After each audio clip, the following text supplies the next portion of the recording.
Welcome to Chris Parkin Shooting Sports. This is the latest Nocpix Lumi H35R thermal spotter. Now, I've received this monocular a few weeks early so I can get used to it, try it out, get my full review ready to publish when this is actually officially launched at the end of January 2025. Now, the critical details about this Lumi are it is a 640 by 512 pixel sensor. Net D rating is sub 18 millikelvin. It's a 35mm objective lens with an f/0.9 aperture.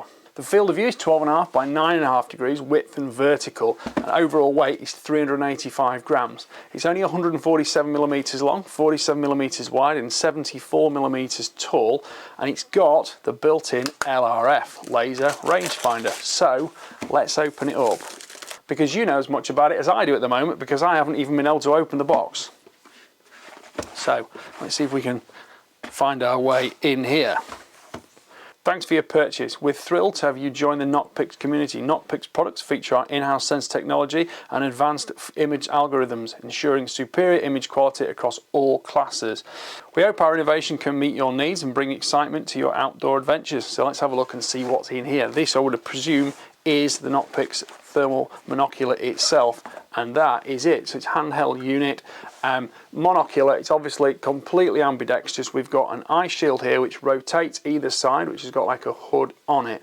Front end, like I say, it's the 35mm 0.9 aperture lens on it, and we've also got the laser range finding factors in here. Control buttons on top seem quite obvious and easy to get hold of, and of course you can use it from either hand. There's a 1/4" UNC thread adapter on the bottom to go on a tripod. On the side we've got the charging port, looks like USB-C there, and in terms of the battery capacity, let's have a look and see how that works here, because that just pops down there. And inside we've got an 18650 flat top battery. I'm really pleased to see that, because I do prefer items that use non-proprietary batteries, because you can keep 3 or 4 of these, and it's the common format now for night vision thermal imaging, so you can always have some spares handy. So let's just take the anti-tamper or anti-conductivity seal off there, and then that will go back in there and click down. So it looks like that is quite a quick release sort of fitting there. It comes out like that, back in it goes, fold it over and clip it shut, and that's like a latch. So that seems very good. Right, under the side here we've got the USB-C charging port, buttons on top. Right, the front end here is the image focus, and the back end here will be the ocular lens focus to make sure you've got a clear, crisp picture inside. So we can fold that down, and I probably will fold it down because I generally prefer to use these things with both eyes. You know, I'll swap from one hand to the other depending which I'm doing, whether I'm looking on a building or whether I'm, you know, in a vehicle or something like that. Right, hold down the button at the front, switch it on, see what we get. You can instantly focus the screen for my eye, because of course everybody's eyes are slightly different. There's diopter focus here on the back, and I get the full picture. So you can't see what I can see, but it immediately comes on. I'm going to choose the English language. It gives me the option to choose the time and date. So I'm just going to set the time and date here. Up and down buttons. Month, date is the 22nd today. So long hold then goes through that menu when we set it up. Interestingly, the one at the rear is the up and the one at the front is the down button. So it's kind of as if it's that way around in terms of up and down. Menu button in the center gives us the actual enter facility. So I'm going to get out with this tonight and get out and start doing some rabbiting and foxing with it, because I quite like it already. Let's have a little look and see what else we got. So that's the nice little pouch there that will fasten onto your belt. You can probably put it on with a lanyard. I'll see if there's some lanyards with it in these boxes. As I say, you have seen me open this. Oh wow, we get 3 batteries with it. That is quite impressive. We've also got a lanyard for the monocular itself, and there's a lanyard here for the pouch, and that will clip on there with these quick release buckles like that. That'll be quite good, that, because it's not overly large and you can carry it in that. Stick it in your bag and that, it's going to protect it. We don't need that now. What else have we got in this next little box here? In here we've got a USB-C cable, and we've got a double battery charger. So that means we've got 1 in use, 2 on charge. That is going to give us a superb lifespan in terms of using this product. Now, here is the instruction book. I do like a proper instruction book. Scan Me, that's the extended warranty card, but there is also an app for this from Nocpix because it has Wi-Fi, it has video recording, it has stills recording as well. There'll be multiple palettes, and the instructions are in English, German, Italian, French and Spanish. Gives us all the details about what's going on with it. It'll give us all the specifications. So when I've actually got out, used it, learned a little bit about it, set it up, tried it, programmed it, decided which kind of colour palette I want to use, how the laser rangefinder works, and see how intuitive it is in operation.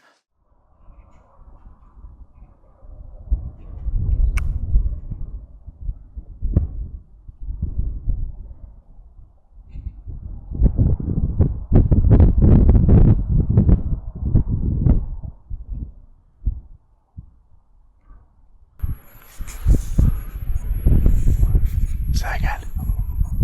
I am on the fence line. Yeah. Give it a squeak.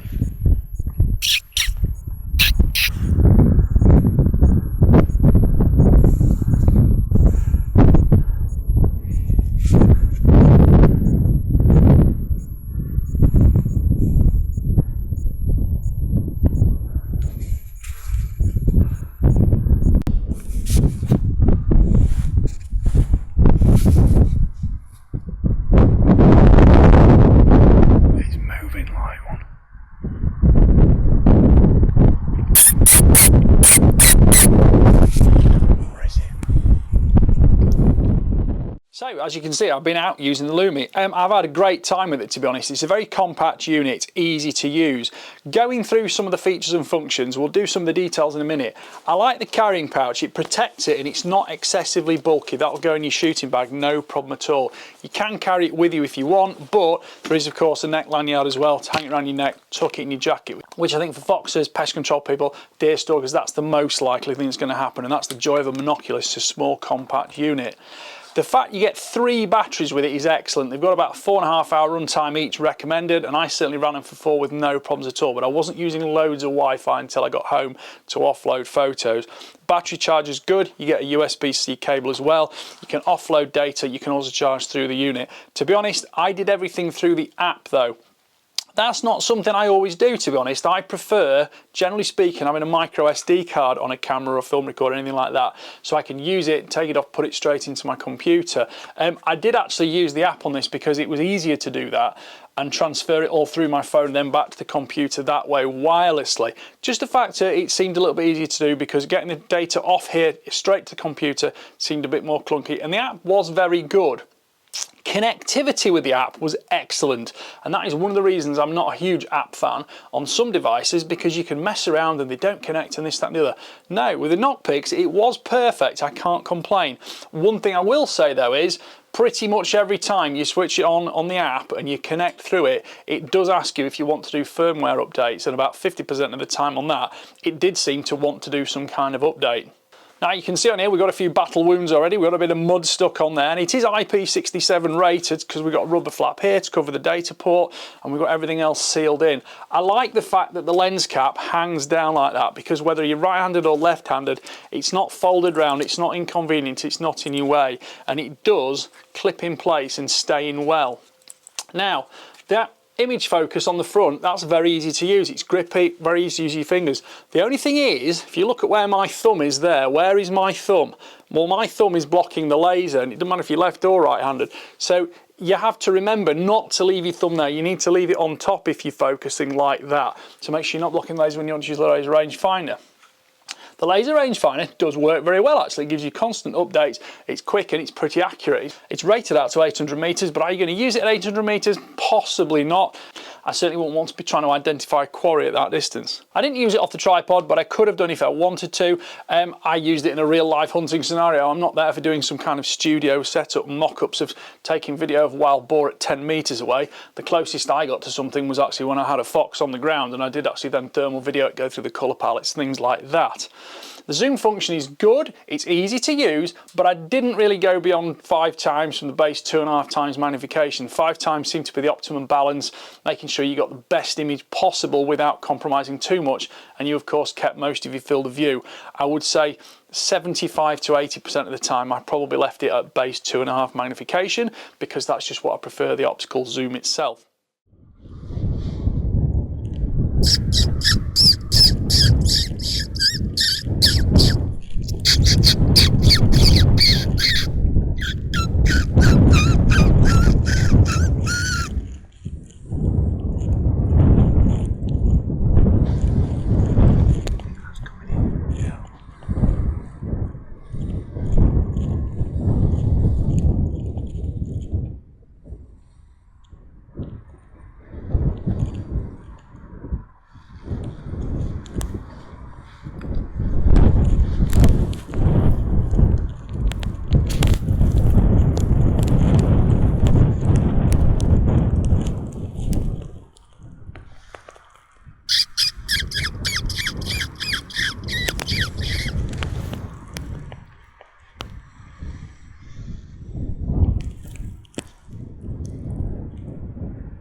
Right!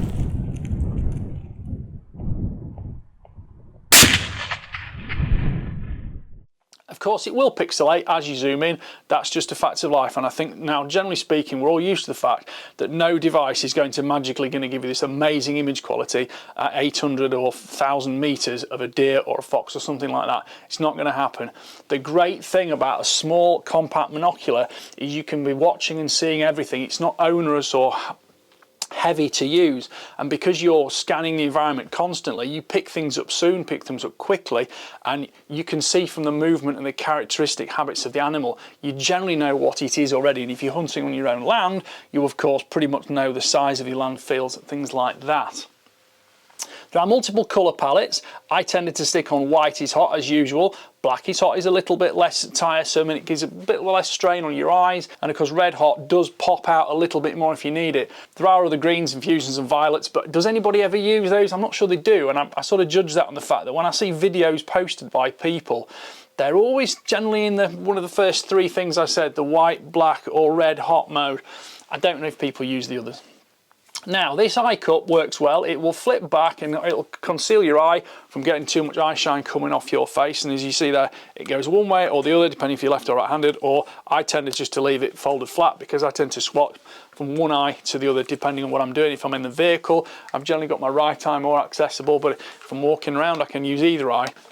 And of course, because you're looking at a bright screen inside, you do lose a bit of night vision, and I tend to prefer swapping eyes because you just kind of balance that night vision loss a little bit more, and you don't kind of feel you've got completely dead in one eye and live in the other. Now the menu structure is fairly straightforward. One of the things I would say though is you've got to enter the menu structure to change through the colour palettes, and occasionally you want to change colour palettes immediately. You do have to do the button press on that to go into the menu, flick through the mode, go to colour palette changing, change through the colour palettes. But it works fine, and as I say, most people are going to stick with one or two of them most of the time anyway. On-off button's fine, it fires up quickly in just a few seconds, and you can obviously click that and it will switch off as well, so you're not wasting battery power and obviously eye shine, because when you've got one of these lit up and you're walking around, you forget that that's, you know, hanging there, it's lighting up your chin and your face and everything, because that's a, you know, screen inside effectively, so that's a good point, you can turn it off. The buttons are fairly accessible. You do have to be a little bit careful with them because it is, again, it's a compact unit, and you will often find that it's easier to hold it with two hands while you're using the buttons and feeling for the buttons. Power at the front, you've got the rangefinder here with a zoom in as well. Here's the menu button, and that's obviously scrolling up and down button there. Like any unit, you get used to the controls. They might seem a little bit, how do I do this at first, how do I do that at first, but you're probably only going to have one thermal monocular, so you'll learn the thermal monocular you have. I can be a little bit picky sometimes because I go through several, sometimes two or three even on a night, so I'm always kind of flipping backwards and forwards from one language to the next. But everything is controlled between short and long presses, and everything worked. The only mistake I made was I thought, why doesn't the rangefinder work? And it was because I had my thumb underneath it like that. Because when you're trying to critically aim really stable to get a good range find, and you're of course getting that crispest focus you can, and so of course if you put your hand there, it's not blocking the centre, but when it's there in the sort of the most natural position, it does block the LRF laser. But that's fine, and of course you're generally going to be using something like this at night, so you don't get beam scatter as badly, you've got less interference, and the rangefinder was reliable and it worked every single time. The rubberized casing's got nice grippy panels on it, you can hold on to it, it doesn't feel slippery, it doesn't fall out your hand. As you say, there was a blob of mud on it there somewhere, which I got from last night when I fell into a huge ditch, but this lived fine. And of course, I spend most of my time with it just with that wrapped around my neck, and if I want to, just tuck it in my jacket. Camera and video is easy to take going. You can take instant snapshots, which is good for when I'm doing magazine things. And if I do want video, that long hold on the back button sets the camera going. There's massive range of diopter focus here. It's minus to plus 5, so you can make sure you've got a crisp internal screen picture for your eye. Now, if I just have a little look through the instruction manual here, it's probably the best way to just highlight some of the features which we just said before, but I'll put all the information I can in a link in the description. But this, at the time I got it, hadn't been released. So I'm getting this video prepared for the 28th of January when it goes live off the non-disclosure agreement. But again, 640 by 512 sensor, 12 micron pitch, and it's got a sub 18 millikelvin sensor. One thing I'll say I could see on this that I don't often see on many, when you've got steam and things like that coming out of vents on buildings or whatever, you can see the steam individually, you can actually see people's breath and things like that. Not all sensors will pick up those minor factors, and of course I'm standing here now, it's quite cold at the moment. I was using this down to about -2 degrees. I think the warmest night I was out was only 5 degrees, that's disregarding wind chill, and I thought the image quality was very good, and because you're so dynamic with it, you get to see everything that's going on. It's a 35mm diameter objective lens and it's f/0.9. That relates really to the depth of field. On something like this, you will often find that you are quite regularly getting the precise focus, chasing that best picture you can. Again, it's never going to be the same as looking through a daylight optical system. You have to accept there are compromises to be had from it. But the point is, you do see those hot spots, you do see those animals, and you are instantly alerted to them. You can see on screen where I've zoomed in, you can see on screen where I've looked through different pixel settings, and you can also see where we film when we've got foxes coming in, I've got rabbits, I've got hares, and I've got a deer out at about 300 metres as well. Now, I would say on that deer, I think it was probably a buck, but I'm not 100% sure, and that's one of the realities you've got to face, that it's not an absolutely certain tool. It's an observation tool, it's a tracking tool, it's a localization tool. Is it an identification tool? In certain scenarios at closer distances, yes, but yes, on a roe deer at 300 metres, well, I know it's about 300 metres because I know the field, I know it's a roe deer because that's where they happen to be, but is it definitely a buck or doe? I couldn't tell you because I'm not sure from that image quality that I can see there. Field of view is acceptable, minimum 2.5 times magnification, and it will focus down to about 2 metres actually. I could, to be fair, when I was messing about with it, I was actually thermal imaging videoing my foot at the end of my leg, so that's probably only 1.5 metres. Field of view is 12.5 by 9.4 degrees. It is a rectangular aspect ratio, and you will see that on the internal screen and on the projected images you'll see on the video itself. I did find it was acceptable in use, and of course with the 50 Hz refresh rate you get a lovely smooth image. Some people are now saying 60 Hz refresh rates gives you a little bit more. Does it? Maybe a tiny little bit, but 50 is generally what we're used to in life, and it's twice of what the lights are flickering at in most buildings anyway. So we are pretty happy with that, and I certainly didn't feel I noticed any lag or non-smooth movement at any time.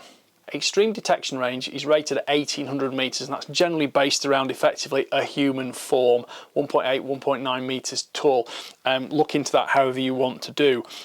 And of course the magnification is 2.5 baseline, and you can go digitally up then all the way up to 20 if you want to do. It's quite good steps up, 2.5, 5, 10, 20, so you're not going endlessly up and down through small stages, and it's quick to get where you want to go. Sometimes it's beneficial, sometimes not, but at least you can flip through quickly and get straight back to 2.5 if you want to immediately get that field of view back. Eye relief is 25mm, so you can use it in glasses, and of course with the eyebill on the back here you can flip that down, and that's better for glasses users, whereas if you are with the naked eye you might want to turn that around to the side and have that like that, but it's again personal choice. And the other thing is that the ocular lens within it is actually a very good ocular lens. I will say this because sometimes if your eye is not exactly positioned you'll find yourself chasing focus, and that's because the ocular lens isn't ground particularly precisely. This one's forgiving and you can see all the way into the corners of the screen, and if you do tend to find yourself not aligning perfectly, it's not immediately out of focus, so that's a good thumbs up mark for the Nocpix in my opinion, and it says something that the fact that the glass lens elements are still being well made. The exit pupil is 10mm and the adapter range on it is -5 to +5, which will cover most people's eyesight, certainly anybody who is not wearing corrective lenses already, to get them somewhere close to that. The internal display is 1024 by 768 pixels, so you do get a good real-time image. There's no point having a low resolution internal display and it looking great when everybody sees it on the internet or Facebook or whatever, but it looks rubbish when you're actually watching it real time. At the end of the day, these are supposed to be real-time hunting tools, not just for filming things that are going on. You can set the internal rangefinder up into meters or yards. It's rated out to 800 meters. Again, they didn't have a problem with that. It seemed to work fine. You've got sound recording on video. Stills recording is also very good, and you've got 32 gigabytes of internal storage. The unit is certified up to IP67 waterproof and dustproof rating, which is generally going to be pretty comfortable for what you're actually going to want to be out hunting in. You're not going to want to be immersed yourself, and with that around your neck, you're hopefully not going to drop it. Operating temperatures -20 to +50, which is probably well outside comfortable hunting regions, but again, depends where you are in the world. If you're in Alaska, you might find that -20 coming up very quickly, and if you're in Africa or Australia or somewhere, you know, that +50 in the sunshine isn't that hard to get to. Overall weight is 385 grams, and I do find it very, very thoughtless in that respect. You don't notice you're carrying it, it just fits in a pocket, fits in your jacket, whatever, and it doesn't bear down around your neck. And if you are in those situations where you're leaning up against something, just pop it over your shoulder and you can lean into whatever. One of the places I shoot from, I've got a big oil tank to actually lean on when I'm taking shots, and it's good for keeping steady and filming. And of course, that's a great feature, that this strap can be adjusted and you can have that security with it. The overall dimensions are 147 by 47 by 74mm. Again, different thermal imaging monoculars tend to go via different routes. Some of the older ones tended to be the more lateral setup like that, and then you get the more vertical setups like this, which work very well. It's probably one of the most common formats now, and you do also get the longer sort of conical shape, bit like an ice cream cone almost. In honesty, I think the latter is probably my preference, but I'm quite happy with this one because it is so compact, and with it being quite thin, it doesn't feel bulky when it is against your chest if it's tucked into your jacket pocket.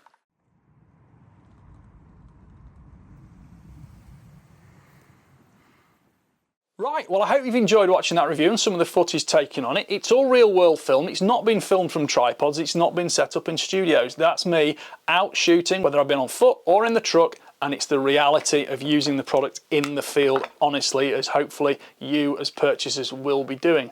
Please like, subscribe, comment and click the notification bell to keep track of the regular uploads. If you go all the way through to the end of the video, you'll find a link to tickets for the British Shooting Show at the NEC in Birmingham from the 14th to the 16th of February 2025. And if you're there and see me, say hello and I'll say hi back. Thank you for watching, bye for now.